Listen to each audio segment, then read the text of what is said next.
మహోన్నతుడా, నీ నామము ఘనమైనది, నీ రాజ్యము శాశ్వతమైనది. నీవు మాకు ఆశ్రయ దుర్గముగా ఉన్నారు. మీ యొక్క రెక్కల నీడలో మమ్ములను కాపాడి భద్రపరుస్తున్నారు. మీ ప్రేమ చేత మేము తండ్రి దీవించబడుతూ ఉన్నాం. నీ శాశ్వతమైన ప్రేమ మమ్ములను బలపరుచుచున్నందుకు స్తోత్రము చెల్లిస్తూ ఉన్నాను. కరుణా సంపన్నుడుగా, కృపాశక్తి సంపూర్ణుడుగా, ప్రేమగల దేవుడుగా మమ్ములను బలపరిచి, నూతనపరిచి, ఆశీర్వదించి ఈ యొక్క ఆరాధన ప్రారంభము నుండి ముగింపు వరకు పరిశుద్ధాత్మ దేవాన్ని స్వాధీనములో జరిగించుమని యేసు నామములో ప్రార్థించి వేడుకొంచున్నాము తండ్రి. ఆమేన్, ఆమేన్.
చాలును అయ్యా, ఒక్క మాట చాలును.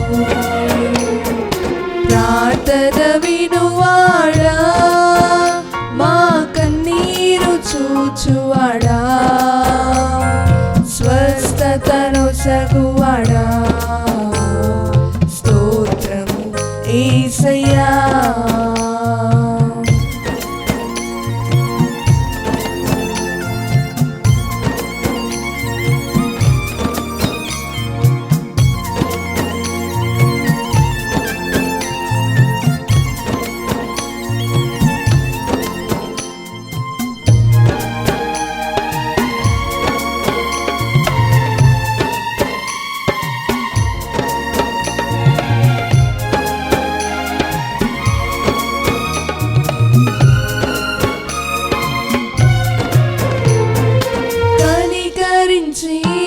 చేయి చాపి మహిమలు చేయువాడా, కనికరించి చేయి చాపి మహిమలు చేయువాడా, అయ్యా మహిమలు చేయువాడా, అయ్యా మహిమలు చేయువాడా. ప్రార్థన వినువాడా, చూచువాడా,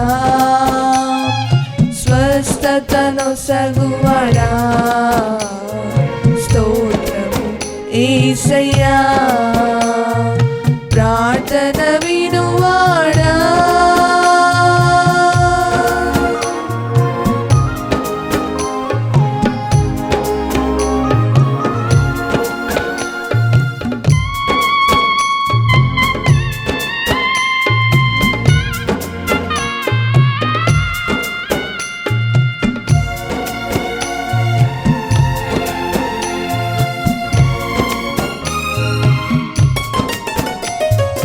నాకిష్టమే శుద్ధి కమ్మని స్వస్థతను సగితివా, నాకిష్టమే శుద్ధి కమ్మని స్వస్థతను సగితివా, అయ్యా స్వస్థతను సగితివా, అయ్యా స్వస్థతను సగితివా. ప్రార్థన వినువాడా, మా కన్నీరు చూచువాడా, స్వస్థతను సగు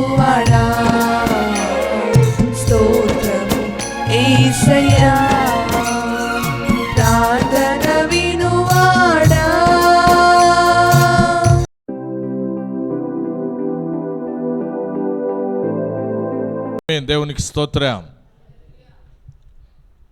కాబట్టి ప్రభు నాకు సహాయకుడు, నరమాత్రుడు నాకేమి చెయ్యగలడు. దేవునికి స్తోత్రం. హల్లెలూయా. నరమాత్రుడు నాకేమి చెయ్యగలడు. ఈరోజు దేవుడంటే భయంగా ఉందా, మనుషులంటే భయంగా ఉందా? చెప్పాలంటే మనుషులంటేనే భయపడే రోజుల్లో ఉన్నాం. ఎందుకంటే మనుషుల్లాగా లేదు. ఒకప్పుడు చెన్నై అంటే భయపడేవాళ్ళం. అక్కడికి వెళితే చాలా కిరాతకంగా మనుషులు ప్రవర్తిస్తారు అని. బెంగళూరు అంటే కొంచెం పర్వాలేదు అనుకునేవాళ్ళం. ఎందుకంటే మేము చెన్నైకి బెంగళూరుకి దగ్గరలో ఉంటాం. అందుకని చెన్నై మొట్టమొదటిసారి నేను ఆ చెన్నై పట్టణానికి వెళ్ళినప్పుడు హెడ్ఏక్ వచ్చేసింది. మనుషుల ప్రవర్తన, వాళ్ళ మాట తీరు, వాళ్ళ స్వభావం, వాళ్ళకున్నటువంటి తత్వాన్ని చూసినప్పుడు అసలు ఎందుకు వచ్చాము ఈ ప్రాంతానికి, చెన్నైకి ఎందుకు వచ్చాము అనిపించింది. అదే బెంగళూరుకి వెళ్ళాం. బెంగళూరుకి వెళితే అక్కడ ప్రజల యొక్క విధానం, జీవిత విధానం, అది ఒక చాలా మంచి అనుభూతినిచ్చింది. అప్పుడు వేరే ఒక ఆయన అంటాడు, చెన్నైలో పగలు కూడా జాగ్రత్తగా ఉండాలి, బెంగళూరులో అయితే అర్ధరాత్రి వెళ్ళి రోడ్డు మీద ఉండి ఎవరన్నా అడ్రస్ అడిగితే చక్కగా అడ్రస్ చెప్పి పంపిస్తారు, అలాంటి పీస్ఫుల్ ప్రాంతం అని చెప్పేవాడు. కానీ ఇప్పుడు భారతదేశంలో ఎక్కడికి వెళ్ళినా కూడా సురక్షితముగా మనం భద్రంగా ఉండగలము అని చెప్పగలిగినటువంటి పరిస్థితులు తక్కువైపోతున్నాయి. ఎందుకంటే మనుష్యులలో ద్వేషం, మనుష్యులలో క్రూరత్వం, మనుష్యులలో అజ్ఞానం, మనుష్యులలో అవివేకం పెరుగుతూ ఉంది. బాగా చదువుకొని డెవలప్ అయిపోతున్నారని అందరూ చెప్పుకుంటున్నారు. కానీ నేను ఈ లోకాన్ని, మన దేశాన్ని చదువుతూ ఉంటే మూర్ఖత్వము, అజ్ఞానము, అవివేకము, తొందరపాటు, అసలు పనికి మాలినటువంటి విషయాలలో చాలా అభివృద్ధి చెందుతూ ఉంది భారతదేశ ప్రజల జీవన విధానం. ఇలాంటి ప్రజల మధ్యలో మనకేమనిపిస్తుంది, మన బిడ్డలు ఎలా బ్రతకగలరో, మన పిల్లలకి భద్రత ఉందా, మన పిల్లల్ని ఎవరు కాపాడుతారో అని మనం ఆందోళన చెందుతూ ఉన్నాం. ప్రియమైన సహోదరి సహోదరులరా, ఈరోజు మనుషులకే కాదు, అసలు క్రైస్తవుడు అంటేనే ఆ క్రైస్తవుని మీద చిరాకు పుట్టించేలాంటి ఆలోచనలను కలిగిస్తున్నారు ఈ రోజుల్లో. ఎందుకంటే క్రైస్తవుడు అనే వ్యక్తి ఈ దేశానికే కాదు, ఈ ప్రపంచానికి ఒక వెలుగుగా ఉండడానికి దేవుడు సృష్టిస్తున్నాడు. ఒక ఆశీర్వాదకరంగా ఉండడానికి క్రైస్తవుని దేవుడు సృష్టిస్తున్నాడు. ప్రతిరోజు కూడా బుద్ధి చెబుతున్నాడు, ప్రతిరోజు కూడా సరిదిద్దుతున్నాడు, ప్రతిరోజు కూడా జ్ఞానాన్ని బోధిస్తున్నాడు. ప్రతిరోజు మనల్ని మనం సరిచేసుకుంటున్నాం. నేను మాటల్లో సరిగా మాట్లాడుతున్నానా, నా ప్రవర్తనలో నేను సరిగా ఉన్నానా, నా యొక్క జీవితం దేవునికి భయపడి దేవునికి లోబడే రీతిలో ఉందా అని చాలా జాగ్రత్తగా పరిశీలించి నడుచుకుంటున్నాం మనం. అలా యోగ్యమైన మంచి జీవితాన్ని జీవించడానికి ఈరోజు యేసు ప్రభుని నమ్ముకొని మనం జీవిస్తుంటే బయట వాతావరణం ఎలా కలుగుతుందంటే, యేసు ప్రభుని నమ్ముకుంటేనే అదొక పాపములాగా, అదొక దోషములాగా, అదొక కీడులాగా, అదొక నష్టంలాగా క్రైస్తవుని భయపెట్టడానికి, బాధ పెట్టడానికి, హింసించడానికి తయారైపోతున్నారు అని వాతావరణాన్ని సృష్టిస్తున్నారు. ఈ పరిస్థితుల్లో క్రైస్తవునికి భద్రత ఎలా ఉంది? ఎందుకంటే అపోస్తులుడైనటువంటి పౌలు తన వ్యక్తిగత జీవితంలో అతడు గొప్ప ఆధ్యాత్మికమైనటువంటి దైవ దర్శనాన్ని పొంది జీవితాన్ని మార్చుకొని క్రూరత్వంలో నుండి మానవత్వంలోకి వచ్చి మానవత్వాన్ని వృద్ధి చేసుకొని దైవత్వంలోకి మలచబడి తన జీవితాన్ని ఈ లోకంలో ఉన్న ప్రజలకు వెలుగుమయంగా చేసుకుంటూ నడుస్తూ ఉంటే ఆయనకు ఎదురైనటువంటి కష్టాలు చాలా భయంకరమైనవి. బైబిల్ కొరింథీయులకు రాసినటువంటి 2వ పత్రిక 11వ అధ్యాయము 23వ వచనములో నుండి చదువుదాం. వారు క్రీస్తు పరిచారకుల వెర్రి వాని వలె మాట్లాడుచున్నాను. నేనును మరి ఎక్కువగా క్రీస్తు పరిచారకుడినే, మరీ విశేషముగా ప్రయాసపడుతుని, మరి అనేక పర్యాయాలు చూడండి, చెరసాలలో ఉంటిని, అపరిమితంగా దెబ్బలు తింటిని, అనేక మారులు ప్రాణాపాయములలో ఉంటిని, యూదుల చేత 5 మార్లు 1 తక్కువ 45 దెబ్బలు తింటిని, 3 మార్లు బెత్తములతో కొట్టబడి తిని, ఒకసారి రాళ్లతో కొట్టబడి తిని, 3 మార్లు ఓడ పగిలి శ్రమ పడితిని, ఒక రాత్రి పగళ్ళు సముద్రములో గడిపి తిని, అనేక పర్యాయములు ప్రయాణములలోను, నదుల వలనైన ఆపదల్లోను, దొంగల వలనైన ఆపదలోను, నా స్వజనుల వలనైన ఆపదలోను, అన్యజనుల వలనైనటువంటి ఆపదలోను, పట్టణములో ఆపదలలో, అరణ్యములో ఆపదలలో, సముద్రములలో ఆపదలలో, కపట సహోదరుల వల్ల ఆపదలలో ఉంటిని. చాలు. అపోస్తులైన పౌలు ఏమన్నా దొంగ, దుర్మార్గుడా, దుష్టుడా, కీడు చేసేవాడా, దోచుకునేవాడా, లేదంటే ఏదైనా ఈ దేశంలో గొప్ప ఒక మంత్రిగా, లేకపోతే ప్రధానమంత్రిగా, లేకపోతే రాష్ట్రంలో గొప్ప వ్యక్తిగా మారాలనుకున్నాడా? లేదు. ఒక మంచివాడుగా, ఒక యోగ్యమైన వ్యక్తిగా, నిజమైన దేవుణ్ణి తెలుసుకొని సత్యమార్గములో నడవడానికి ప్రయత్నిస్తుంటే ఆ వ్యక్తికి ఇన్ని శ్రమలంట. ఈ రోజుల్లో క్రైస్తవుడు ఏం కోరుకుంటున్నాడమ్మా? ముఖ్యమంత్రి అవ్వాలనుకుంటున్నాడా? ప్రధానమంత్రి అవ్వాలనుకుంటున్నాడా? రాష్ట్రపతి అవ్వాలనుకుంటున్నాడా? గవర్నర్ అవ్వాలనుకుంటున్నాడా? లేకపోతే అసలు ఈ దేశంలో ఉన్న సొత్తంతా దోచేసుకొని తినాలనుకుంటున్నాడా? త్యాగముతో, కరుణతో, జాలితో, ప్రేమతో తనకున్న వాటిని పంచిపెట్టి ఇతరులకు సేవ చేస్తూ, ఇతరుల మేలు కోరుకుంటూ, వారికి చదువు అందించాలని, ఆరోగ్యము సమకూడాలని, వారు జ్ఞానముతో అభివృద్ధి చెంది మంచి స్థాయిలోకి ప్రతి కుటుంబము రావాలని, ప్రతి కుటుంబంలో ఉన్నటువంటి చెడు పోవాలని, ప్రతి కుటుంబంలో ఉన్నటువంటి గొడవలు, సమస్యలు తొలగిపోవాలని, ప్రతి ఒక్కరూ క్షేమంగా, సమాధానంగా, ఆరోగ్యంగా ఉండాలని ఆకాంక్షిస్తూ ప్రజల సేవ చేస్తున్నటువంటి క్రైస్తవులను ఈరోజు బాధ పెట్టాలని, ఇబ్బంది పెట్టాలని ప్రయత్నించే మనుషులను మనం చూస్తున్నాం.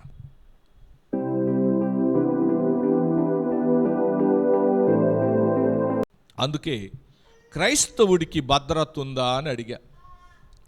క్రైస్తవునికి భద్రత ఉందా?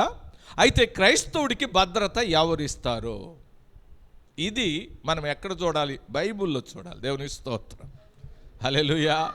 కాబట్టి మనమేమో ఎవరో గవర్నమెంట్ ఇస్తుంది, లేకపోతే ఎవరో మనకు కల్పిస్తారు అని చెప్పడానికి కాదు. కానీ అసలు క్రైస్తవుడికి భద్రత ఉందా? క్రైస్తవుణ్ణి ఎవరు భద్రంగా కాపాడుతారు అన్నది మనము దేవుని వాక్యము ద్వారా మనం తెలుసుకోబోతున్నాం. పరిశుద్ధ లేఖన భాగంలో కీర్తన 61వ అధ్యాయములో నుండి మనం చూద్దాం. కీర్తన 61వ అధ్యాయం. దేవా దేవా నా మొర ఆలకించుమో, నా ప్రార్థనకు చెవియొగ్గుమో. నా ప్రాణం తల్లడిల్లగా నేను భూదిగంతాల నుండి నీకు మొర్రపెట్టుచున్నాను. కాబట్టి ఇక్కడ దేవుని వాక్యములో మనం చదువుతూ ఉన్నాం. చూడండి, దేవా ఏమంటున్నాడమ్మా? దేవా నా మొర ఆలకించు, నా ప్రాణము ఏంటి? నా ప్రార్థనకు చెవి యొగ్గుమో, నా ప్రాణము తల్లడిల్లగా, చూడండి, నా ప్రాణము తల్లడిల్లగా భూ దిగంతముల నుండి నేను మొర్రపెడుచున్నానయ్యా నీకు అంటున్నాడు. దేవునికి స్తోత్రం. హల్లెలూయా.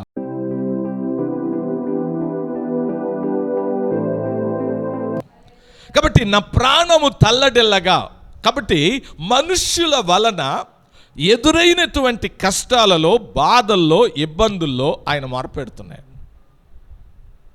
ఎవరు? కీర్తనకారుడు. సొంత ప్రజలు, తను పాలించేటువంటి ప్రజలు, తను ఆ దేశం కోసం పోరాడి జయించి ఆ దేశాన్ని నిలబెట్టినటువంటి రాజుగా దావీదు ఉన్నా కూడా అతని జీవితంలో ఎన్నో పోరాటాలు, ఎన్నో సమస్యలు ఉన్నాయి. దావీదు ఇశ్రాయేలు దేశాన్ని స్థిరపరచిన వాడు. దేవునికి స్తోత్రం. ఆమేన్. దావీదు ఇశ్రాయేలు దేశము ఈరోజు ఉందంటే దానికి కారణం దావీదే. ఆ సరిహద్దులు విశాలపరిచిన వాడు ఆయన. సరిహద్దుల్లో ఆయన శత్రువులను నిర్మూలన చేసి ఆ దేశాన్ని స్థాపించి ఆ ప్రజలను కాపాడి ఆ ప్రజలకు మేలు చేస్తే ఆ ప్రజలంతా కూడా ఈయనకు తిరుగుబాటు చేసి ఇతని హేళన చేసి ఇతన్ని అవమానపరిచి అతని సొంత బిడ్డలు కూడా అతనికి వ్యతిరేకమై అతనికి కీడు చేసినటువంటి రోజు. అందుకే ఆయన ఏం చేస్తున్నాడు? మొరపెడుతున్నాడు. నా ప్రాణము తల్లడిల్లగా నేను నీకు మొరపెట్టుచున్నాను. దేవునికి మహిమ. ఆమేన్. హల్లెలూయా. ఉచితంగా చదువు అందించేవాళ్ళు ఎవరమ్మా? క్రైస్తవులు. ఉచితంగా చదువు అందించేవాళ్ళు. ఉచితంగా వైద్యం అందించేవాళ్ళు ఎవరు? క్రైస్తవులు. ఉచితంగా మంచి మార్గంలోకి నడిపించడానికి ప్రయత్నిస్తుండేది ఎవరు? క్రైస్తవులు. అయితే ఈ క్రైస్తవులను ఈరోజు నార్త్ ఇండియాలో చూస్తే చాలా ఘోరాతి ఘోరంగా హింసిస్తూ అవమానపరుస్తూ అసలు వాళ్ళను కొట్టి బాధ పెట్టి ఇబ్బందులు పాలు చేస్తున్నారు. కొంతమందిని తగలబెట్టారు, కొంతమందిని చంపారు, కొంతమందిని అసలు ఇల్లు వాకిలి మొత్తం దోచేసుకొని తరిమేశారు. ఎందుకు ఇలా చేస్తున్నారు? ఇలాంటి పరిస్థితులు ఎందుకు ఎదురవుతున్నాయి? మన దేశం భారతదేశం, మన దేశం. ఆమేన్. దేవుని స్తోత్రం. మనమేమో వలస వచ్చిన వాళ్ళేమీ కాదు. ఈ దేశంలో ఏదో బతకడానికి వచ్చిన వాళ్ళు కాదు. మనం ఈ దేశంలో పుట్టి పెరిగినటువంటి వాళ్ళం. అలాంటి మనము ఈ దేశంలో మంచి మార్గాన్ని అవలంబిస్తున్నాం. దేవునికి స్తోత్రం. హల్లెలూయా. మనమేనా తీవ్రవాదులా? మనమేమైనా నక్సలైట్లా? మనమేమైనా దేశానికి రాష్ట్రానికి వ్యతిరేకంగా జీవించే వాళ్ళమా? కాదే. మనం మంచి చేస్తాం. ఈరోజు మనం ఏం చేస్తాం? ముఖ్యమంత్రి కోసం ప్రార్థన చేస్తాం, ప్రధానమంత్రి కోసం ప్రార్థన చేస్తాం, గవర్నర్ల కోసం ప్రార్థన చేస్తాం, రాష్ట్రపతి కోసం ప్రార్థన చేస్తాం, అసలు దేశ సరిహద్దుల్లో ఉన్నటువంటి మిలిటరీ వాళ్ళ కోసం ప్రార్థన చేస్తాం, మన దేశం లోపల ఉన్నటువంటి పోలీసు వాళ్ళ కోసం ప్రార్థన చేస్తాం, దేశ క్షేమం కోసం ప్రయాసపడతాం. అలాంటి క్రైస్తవుడు, క్షేమాన్ని కోరే క్రైస్తవుడికి భద్రత అనేది కరువైపోతుందని కొంతమంది ఆందోళన చెందుతున్నారు. కానీ దేవుని బిడ్డలకి భయముతో జీవించవలసిన అవసరము లేదు. దేవునికి స్తోత్రం. హల్లెలూయా. అందుకే అపోస్తలుడైన పౌలు హెబ్రీయులకు రాసిన పత్రిక 13:6లో ఆయన ఏమంటున్నాడు చూడండి. చదవండి, చూడండి. ప్రభు నాకు సహాయకుడు. దేవునికి స్తోత్రం.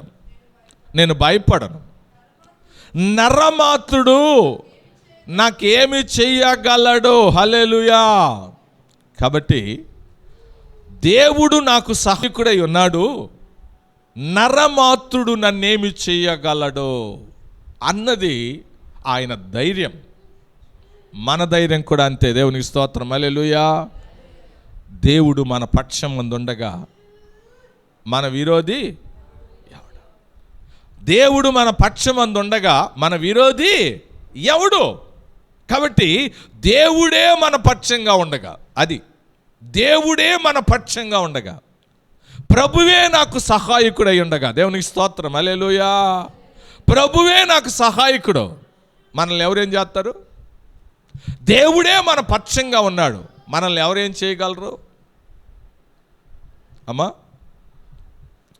క్రైస్తవ్యానికి విరోధంగా లేచినటువంటి రోమా పట్టణం ఈరోజు అది క్రిస్టియన్ కంట్రీ అయిపోయింది. దేవుని స్తోత్ర, హల్లెలూయా. అది క్రిస్టియన్ కంట్రీ అయిపోయిందండి. అవును, ఇశ్రాయేలు ప్రజల్ని నాశనం చేయాలనుకున్నటువంటి ఐగుప్తు శ్మశాన భూమిగా మారిపోయిందంట. కాబట్టి దేవుని బిడ్డలతో పెట్టుకోవడం అనేటువంటిది ఎవరికైనా ప్రమాదమే. దేవునికి స్తోత్రం, హల్లెలూయా. ఎవరికైనా ప్రమాదమే. అంటే నీవు ఈ భూమి మీద నువ్వు ఏ దేశంలో ఉన్నా, నువ్వు ఎక్కడ ఉన్నా, ఏ పట్టణంలో ఉన్నా, ఏ పల్లెటూరులో ఉన్నా, ఏ మారుమూలలో ఉన్నా, ఏ అడవిలో ఉన్నా, ఏ స్థలంలో ఉన్నా, నిన్ను కాపాడేటువంటి వ్యక్తి ఉన్నాడు. ఆయనే దేవుడు. దేవుని స్తోత్ర. కాబట్టి ఆయన నీకు సహాయకుడై ఉన్నాడు, ఆయన నీకు కాపరై ఉన్నాడు, ఆయన నీకు రక్షకుడై ఉన్నాడు, ఆయన నీకు ప్రభువు అయి ఉన్నాడు. నువ్వు భయపడాల్సిన అవసరం ఏముంది? నువ్వు ఎవరికి భయపడాలి అమ్మాయిక? ధైర్యంగా సంతోషంగా ఈ లోకమందు ఎక్కడైనా జీవించవచ్చు. మేము ఈ స్థలంలో ఫస్ట్ వచ్చి ఉండేటప్పుడు మమ్మల్ని చూసి వీళ్ళు మనుషులేనా ఏంటి, వీళ్ళకేమి అసలు భయము ఏమీ లేదా అన్నట్టుగా చూశారు. అసలు తలుపులు లేవమ్మా, అసలు గోడ కూడా లేదు అటువైపు. అలాంటప్పుడు ఇక్కడే మేము ఉండేవాళ్ళం. దేవుని కాపుదల ఉంది, దేవుని భద్రత ఉంది. అమ్మ 20 మేము వచ్చి ఇక్కడికి దాదాపు అంటే ఒక 13 సంవత్సరాలు ఏమైంది. 13 సంవత్సరాల నుండి ఇక్కడ ఉన్న ఒక గుండు సూది కూడా మా దగ్గర నుండి పోలా. దేవునికి స్తోత్రం, హల్లెలూయా. ఎన్ని రకాలుగా చుట్టుపక్కల ఎన్నో బీభత్సరమైనటువంటి విన్నాం. కానీ మా పట్ల దేవుని కాపుదల, మా పట్ల దేవుని భద్రత చాలా గొప్పది. దేవునికి స్తోత్రం, హల్లెలూయా. అవును, ఎందుకంటే కన్స్ట్రక్షన్ చేయడానికి వచ్చి ఇది స్టీలు, తర్వాత వచ్చి కంకర, ఇసుక, ఇనుము అవన్నీ కూడా దించినప్పుడు మాతో పాటు ఒక ఆయన అన్నాడు, పాస్టర్ గారండి రేపు ఉదయం వరకు ఉంటాయా ఇక్కడ ఇది దించితే అన్నారు. అంటే అంత ప్రమాదకరమైన పరిస్థితులు ఉండే ఒకప్పుడు ఇక్కడ. కానీ దేవుడు కాపాడాడు, హల్లెలూయా. దేవుడే కాపాడాడు. అందుకని మనం దేవుని బిడ్డలుగా మనం గుర్తుపెట్టుకోవాలి, దేవుడు మనకు సహాయకుడు. దేవుని బిడ్డలకి 2 రకాల సహాయం ఉంటుంది. ఒకటి, దేవుని నమ్ముకున్నటువంటి మన ప్రియులు, అంటే మన సంఘస్థులు అనుకోండి. సంఘస్థులు ఒకరి కోసం ఒకరు మనం ఏం సహాయకరంగా ఉంటాం. అది ఒక సహాయం. అది ఎంత మాత్రం అంటే అది ఒక లిమిట్ ఉంటుంది అంతే. మనకెవరైనా బాగలేకపోతే అయితే ప్రార్థన చేయగలరు, ఏదైనా ఒక చిన్న ప్రాబ్లం అయితే వచ్చి ఒక ఆదరించగలరు, ఓ ప్రోత్సాహం అందించగలరు. అది అంతవరకే. కానీ మనకు నిజంగా ఒక సహాయకుడు ఉన్నాడు. ఆయన ఎవరంటే ప్రభు అయిన యేసుక్రీస్తు, హల్లెలూయా. ఆయన ఉన్నాడు, ఆయన మనకున్నాడు. కాబట్టి దేవుడే నాకు సహాయకుడు, నరమాత్రుడు నాకేమి చెయ్యగలడు, హల్లెలూయా. కాబట్టి ఏ రోజు కూడా మనిషికి భయపడద్దు అమ్మ, మనుషునికి భయపడద్దు. అతడు ఎంత కొమ్ములున్నా సరే, అది ఎంత పెద్ద కొమ్మున్నా సరే నువ్వు భయపడద్దు మనిషికి. ఎందుకంటే అతడు మనిషే, అతడు మనిషే. కాబట్టి మనుష్యుల గురించి మనం భయపడకూడదు. మనుష్యుల గురించి మనం ఏమి చేయాలి అంటే వారి కొరకు ప్రార్థన చేయాలి, వారిని ప్రేమించాలి, వారికి మేలు చేయాలి. శత్రువుని కూడా ప్రేమించేటువంటి మంచి ఉద్దేశము కలిగినటువంటి వాడు క్రైస్తవుడు. దేవునికి స్తోత్రం, హల్లెలూయా. మన శత్రువు అయినా సరే, మనకు కీడు చేసేవాడైనా సరే, వానికి మేలు చేయాలి అనే తలంపు కలిగినటువంటి వాడు. అలాంటి మనము భయపడతా బతకడం అనేటువంటిది మంచిది కాదు, ఆరోగ్యము కూడా కాదు. అపోస్తులైన పౌలు చాలా కష్టాలు, ఆయన కష్టాలు వర్ణనాతీతమైనటువంటివి. ఆయన ఎన్నో ఇబ్బందులు ఎదుర్కొన్నారు. అమ్మా, ఒక్కొక్కసారికి 40 దెబ్బలు అంటే ఏం మాటలా? ఒక్కటి తక్కువ 40 దెబ్బలు. 40 దెబ్బలు ఒక మనిషిని ఒకసారి కొట్టడు, అట్లా 5 సార్లు కొట్టారంట. ఒక దెబ్బ కొడితేనే మనం తట్టుకోలేం, సహించలేం, ఓర్చుకోలేం. 39 దెబ్బలు లెక్క పెట్టి కొట్టేవాళ్ళు అంట వాళ్ళు అప్పట్లో. ఏం తప్పు చేశాడని? అలాంటి వాటిని భరించి దేవుని మార్గములో క్రమముగా నడిచి, ఎలా నడిచాడంటే దేవుని పోలి, నేను యేసును పోలి నడుచుకొనుచున్నాను, మీరు నన్ను పోలి నడుచుకొనుడి. కాబట్టి మనకి ఎంతమంది ఎంత కీడు చేసినా, అవమానపరిచినా, మనకు విరోధంగా మాట్లాడినా మనము వాళ్లను ప్రేమించే వాళ్ళమే కానీ ద్వేషించే వాళ్ళం కాదు. దేవునికి స్తోత్రం, హల్లెలూయా.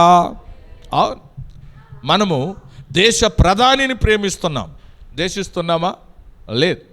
మనము రాష్ట్ర ముఖ్యమంత్రిని ప్రేమిస్తున్నాం, ద్వేషిస్తున్నామా? లేదు, ప్రేమిస్తున్నాం. అంతేకాకుండా ఏ పార్టీ అయినా ప్రేమిస్తాం, ఏ అధికారి అయినా ప్రేమిస్తాం, ఎవరైనా ప్రేమిస్తాం. ఎందుకంటే దేవుడు అన్నాడు, నిన్ను వలె నీ పొరుగువాడిని ప్రేమించు. కాబట్టి ఈ లోకంలో జీవిస్తున్నటువంటి మనం మంచి ఉద్దేశం, యోగ్యమైనటువంటి ఆలోచనలు, యోగ్యమైన ప్రవర్తన కలిగి మనం ముందుకెళుతూ ఉన్నాం. అయితే మనకు కొన్ని ఇబ్బందులు, అవమానాలు, సమస్యలు వస్తాయి. ఇవంతా ఎవరి వల్ల వస్తాయి అంటే ఇవన్నీ కూడా సైతాను వల్ల కలుగుతుంది. మనకు శత్రువుని లేపేది ఎవరు? సైతానే. మనకేదైనా సమస్య సృష్టించేది ఎవరు? సైతానే. కాబట్టి అదృశ్యమైనటువంటి సైతాను వలన అనేక రోగాలు వస్తాయి, అనేక సమస్యలు వస్తాయి, అనేక గొడవలు వస్తాయి, అనేక ఇబ్బందులు వస్తాయి. అంతేగాని మనకు లోకములో ఉన్నటువంటి మనుష్యులు వారి స్వతహాగా కలిగేటువంటి చెడు అభిప్రాయాలు కాదు. అందుకనే మనము ఈ లోకములో భద్రంగా ఉండడానికి దైవీకమైనటువంటి భద్రతను సమకూర్చుకోవాలి. దేవునికి స్తోత్రం, హల్లెలూయా. అది మనం నేర్చుకోవాల్సింది. అంటే మనము ఎలీషా గురించి, ఏలియా గురించి మనం చదువుతాం. అసలు రాజులు కూడా వాళ్ళ దగ్గర భయపడి నడుచుకున్నారు. ఎందుకంటే వాళ్ళకి అంత భద్రత ఉండేది, అంత సెక్యూరిటీ ఉండేది. అంటే ఇప్పుడు సైన్యం వచ్చి, ఓ సేవకుడా, రాజు పిలుస్తున్నాడో నువ్వు రా అని పిలిస్తే, నేనే కానీ దేవుని సేవకుడైతే, ఓ దైవజనుడా, రాజు నిన్ను పిలుస్తున్నాడు, వెంటనే దిగిరా అని అంటే, ఆయన కొండ మీద ఉన్నాడు.